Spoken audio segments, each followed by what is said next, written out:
back, Desmond. You'll be happy to hear there's actually good news for once. Yeah? I've managed to locate a power source, and it's relatively close by. Up for a trip to Manhattan? Is it safe to leave? Abstergo's gotta be looking for us. Obviously it's not safe. Can't exactly sit around here hoping to get lucky, though, can we? We need that power source. Besides, I'm sure you can cook up some way to hide our movements. Maybe. The Templars have access to all kinds of satellites and camera systems. We'll need to find a way to mask our digital signature. I can probably camouflage the van, too. But there's not much I can do for us. That's an easy one.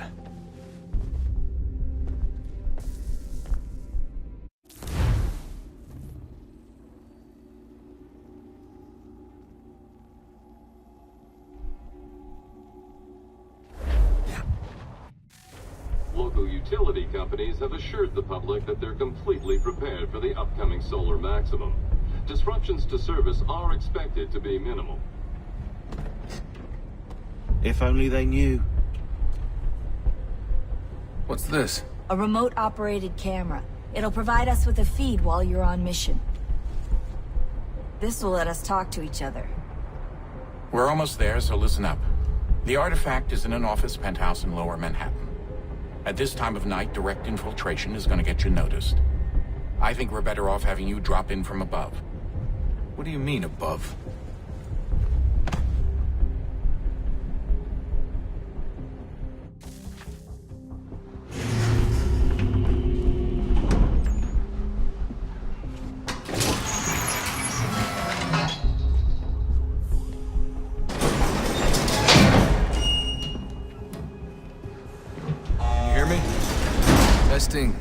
Testing, 1, 2, 3. Yep, reach you just fine. Now why don't you power up the camera?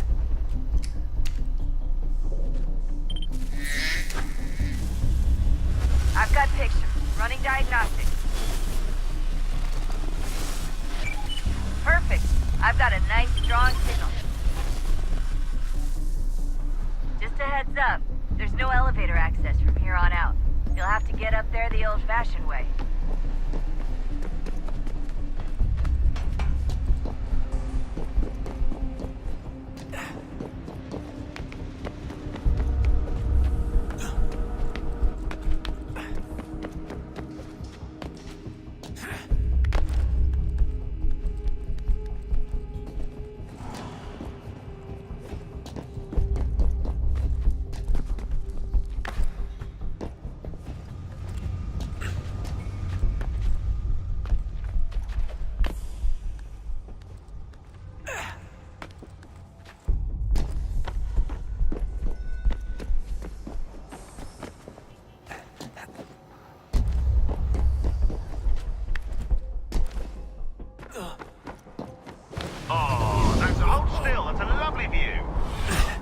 Seriously, Sean? Fuck you.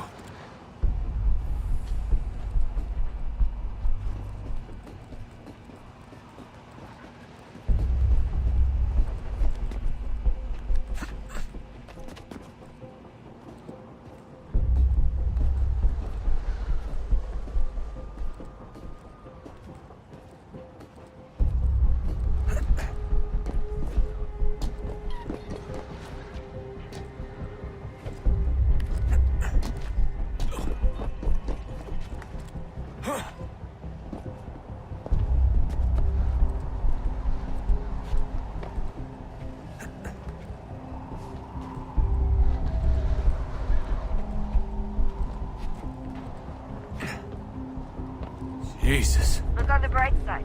No security to worry about. And on the not so bright side, the slightest misstep means you're effectively paced. Shut up, Sean.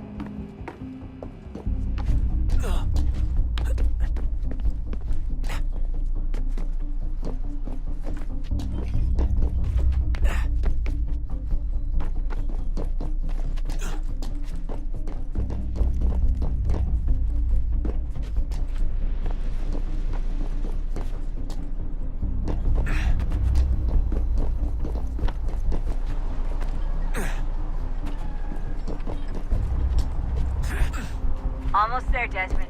Once you reach the top of the lit-up crane, you should be high enough to make the jump. Should? It'll be fine, don't worry. Well, you might want to worry a little. I'm pretty sure she was high when she was running the numbers. Sean! A joke. It was a joke. Or was it?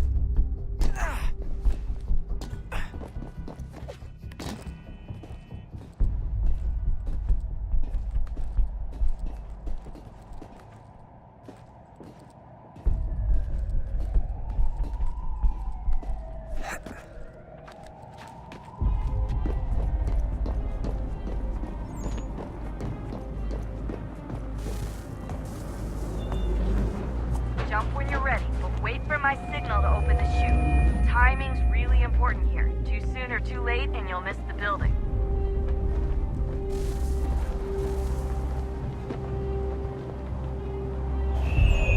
Now, open your chute.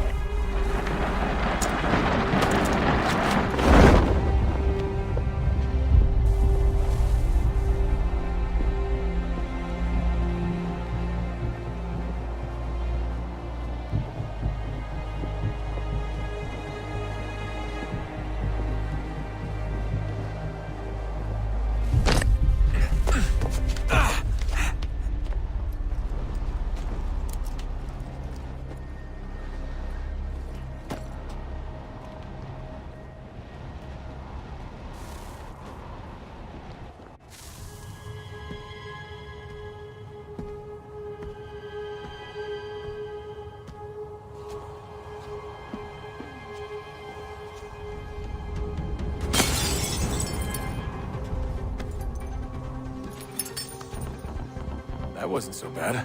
So, you must be Desmond. Not exactly what I expected, but I guess your kind doesn't have many options these days. Who are you? Ask your father. Now give me that. I don't think so. Look, I'm not supposed to kill you, but the boss man didn't say anything about fucking you up. So you got to the counter.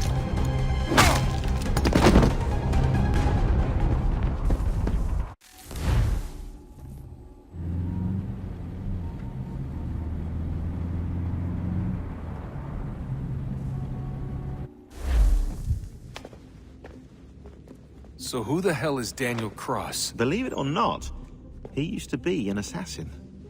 The assassin, the way I've heard it told, but it turned out he was a sleeper agent for Abstergo, programmed to infiltrate and destroy the organization. How did he know you were there? We could be compromised. They must have caught me snooping inside their network and sent Cross to see what we were after. If they were aware of our current location, we'd know. Though, I will say this. Doesn't bode very well for future expeditions. I've set up some cameras topside. If anyone shows up, we'll see it. I'd suggest you go see about finding a socket for that power source. Or we can return to Connor if you prefer. All the artifacts in the world won't mean a thing without the key.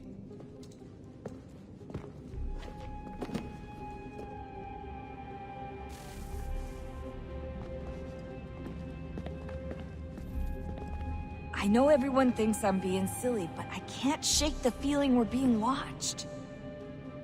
We are being watched. By Juno. Or some version of her. Do you think it's a recording? Or is she a ghost? Or something else? Is she talking to us the way Minerva talked to Ezio? No clue. I mean, who knows what else they were working on down here? There's still so many rooms we don't have access to. But do you think she's like literally down here, waiting somewhere, still alive? Still alive? That's mental. That means she'd be at least 75, 80,000 years old? No, powerful, yeah, but not that powerful. They came down here looking for a way to survive. Maybe they found one. Was it weird seeing Cross? What do you mean? It's different for you. You don't know about what happened, I guess. For a long time, he was important to us. He was a different person. Sean said he was a sleeper agent. Like Lucy. It was different. She made a choice, but Cross... If you read the files, Abstergo just... They did terrible things to him. Rebecca? You're lucky. We all are. We have people who care about us, who look out for us. He was all alone, and the people he thought he could trust, they used him. Did you know him? No, but I knew Hannah. Who's that? She tried to help him. She trusted him. But there was a raid about a year ago. She stayed behind so the others could escape. Tried to reason with him, to see if she could fix things. Well, what happened? What do you think happened? He killed her. That's what he does. That's all he knows how to do. Sometimes it seems like that's all any of us know how to do. Rebecca.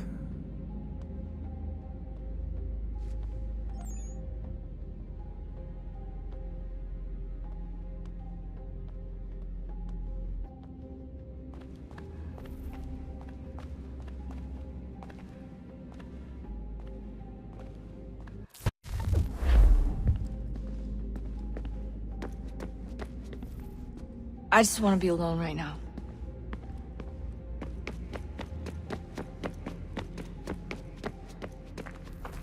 Son, I owe you an apology. I shouldn't have lashed out like that. You have to understand, I've never been very good at this. Never mind that we live rather extraordinary lives. Yeah, I kinda liked my ordinary one. You can't escape who you are, Desmond. So I've noticed. Look, it's silly for us to go back and forth like this. I admit, I did a shitty job raising you. I apologize, I'm sorry. But it's important you understand it didn't come from a bad place. You're my son. I love you. I guess I was so busy trying to make sure nothing bad happened, I didn't consider the consequences. Truce.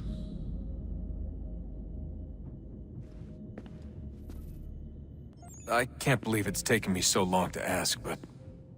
How's Mom? She's not... No. Your mother is fine. We decided it was safer if we split up for this job. Always assuming the worst. For good reason. Can I at least say hi to her? I'm sorry, it's too risky. Maybe when we're done. Right. When we're done.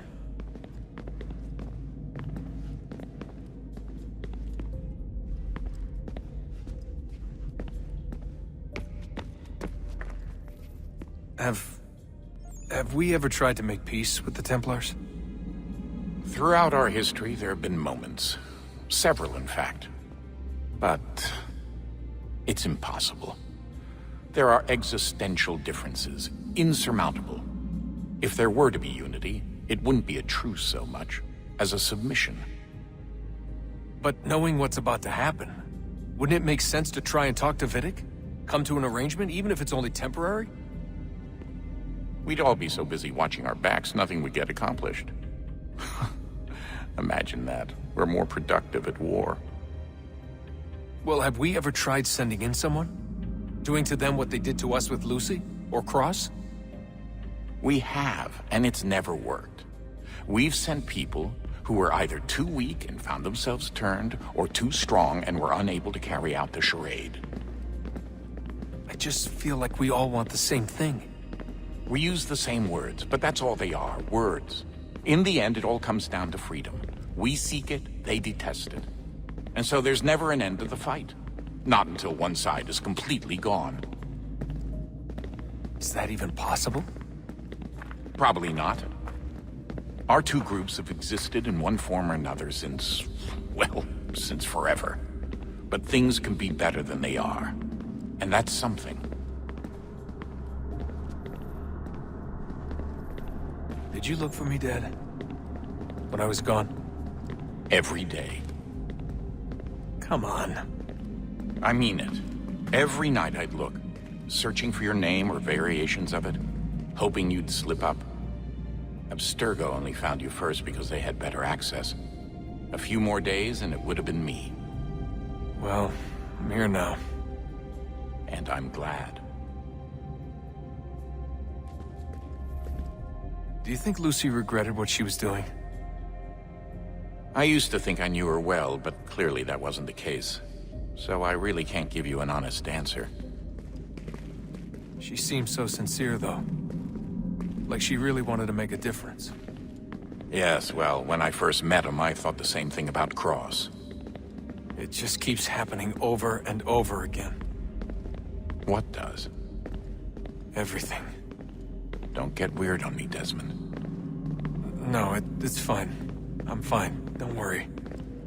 All right, then. You should think about getting back in the Animus. We've got to find that key. We should probably get back to Connor.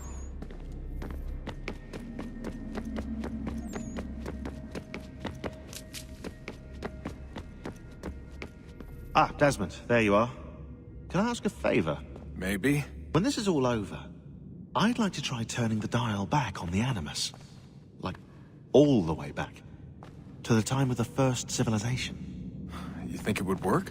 There was no real loss of fidelity when you visited Altair. Then again, that was about 1,000 years ago, and I'm looking at going back at least 70,000 more. Sure, I'd be up for it.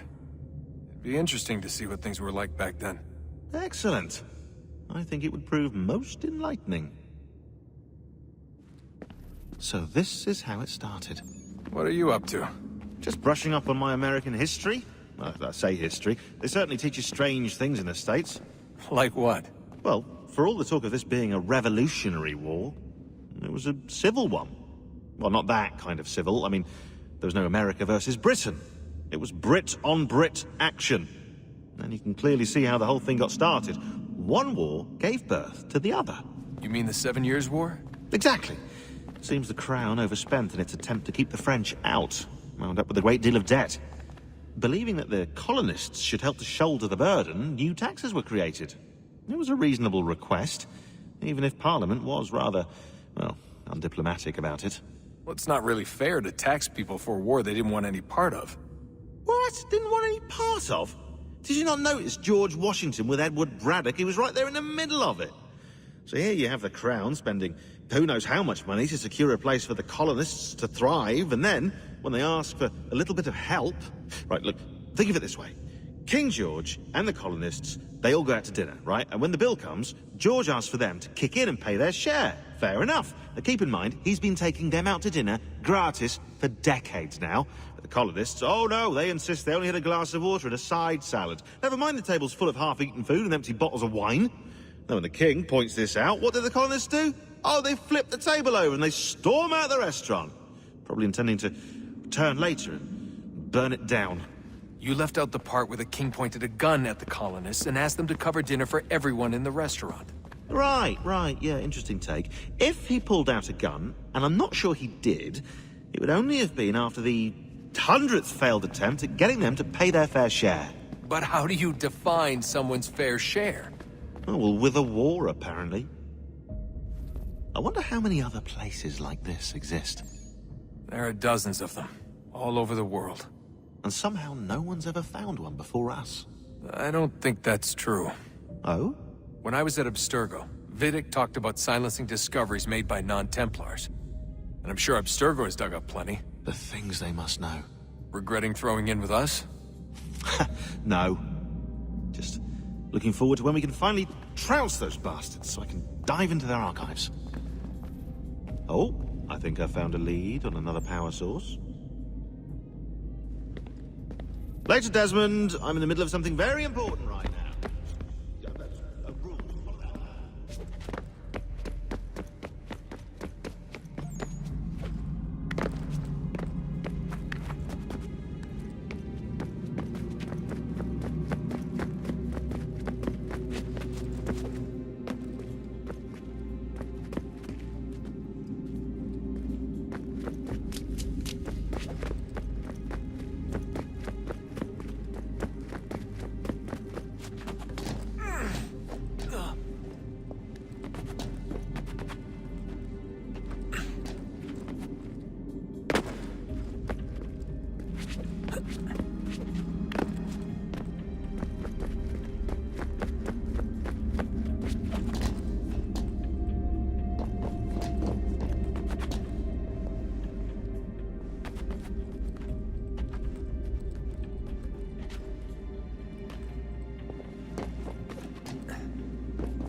Wonder what's inside.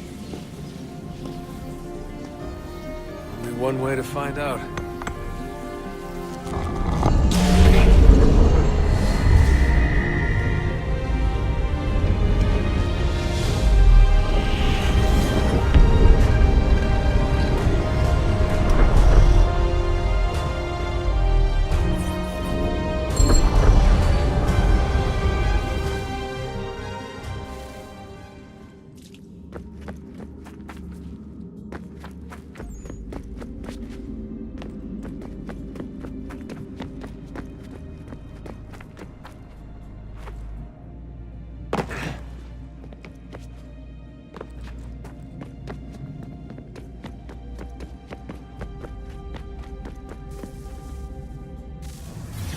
What is a fact?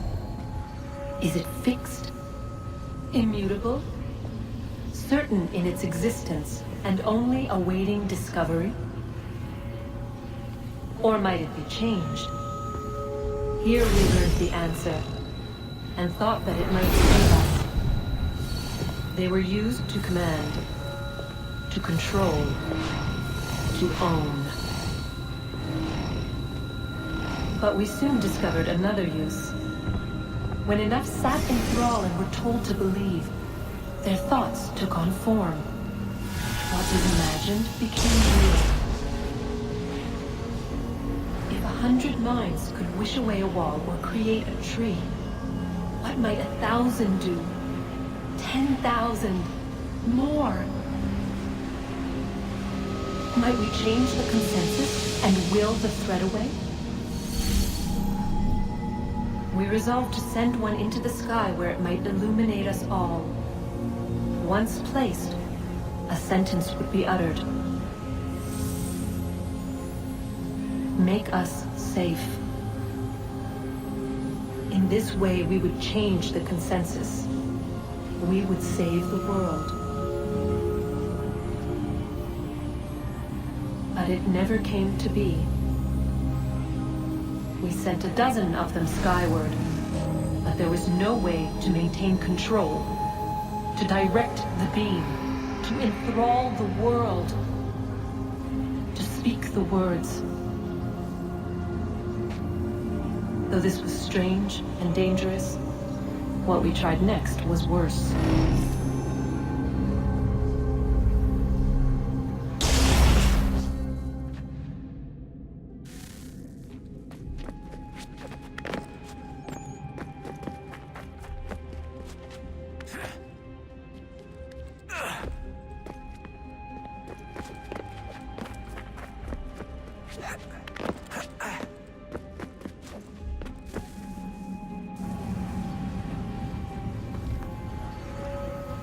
Our first instinct was to travel back, to change the past. But we could not find a way. But forward, we could look forward. And so here we sought to see beyond ourselves, and know what was to come. First we watched to learn if our work would succeed. But the answer was always the same. So we moved on to other things, but she remained. The one you call Minerva. In time, she too stopped looking, and instead began to speak. She called out across time, in the hopes that you might be saved.